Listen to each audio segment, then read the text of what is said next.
70 hingga 80% perekonomian Riau bergantung dari sisi ekspor, terutama dalam hal komoditas CPO, karet, pulp and paper, dan kelapa. Kepala Bank Indonesia Provinsi Riau, Deximus, mengungkapkan, dampak dari wabah COVID-19 yang telah menyebar ke berbagai negara di dunia menyebabkan sejumlah komoditas ekspor Riau mulai terganggu.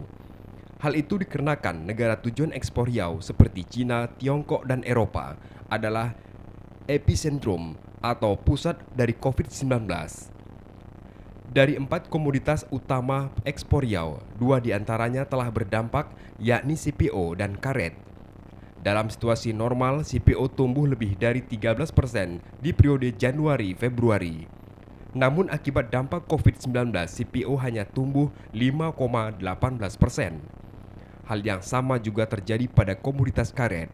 Sementara untuk kelapa dan pulp and paper belum begitu terganggu. Sejauh ini kami sudah mengidentifikasi itu gangguan sudah terjadi di CPO dan karet. Kalau di pulp and paper dan kelapa itu belum terlalu terlihat. Ya. Nah, CPO itu kenapa? CPO itu kan Tiongkok dan di Eropa itu praktis kan kegiatan ekonominya itu udah stagnan, ya, sudah mengalami kontraksi. Jadi permintaan terhadap CPO itu sudah langsung berpengaruh ke kita. Harusnya dalam situasi seperti yang normal itu Januari Februari itu CPO itu tumbuh sekitar 13%, lebih 13% Januari Februari. Tapi kenyataannya kami lihat di data itu hanya tumbuh 5,18%, ya 5,8%. Jadi ada kontraksi sekitar 2,7 juta ton.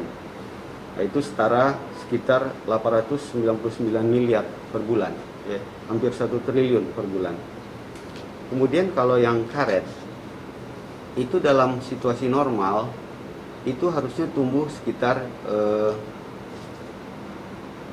karet itu karet ini sudah mengalami kontraksi memang dari sebelumnya. Tapi kontraksi yang terjadi dalam beberapa bulan pertama tahun 2020 ini lebih tajam dari yang seharusnya.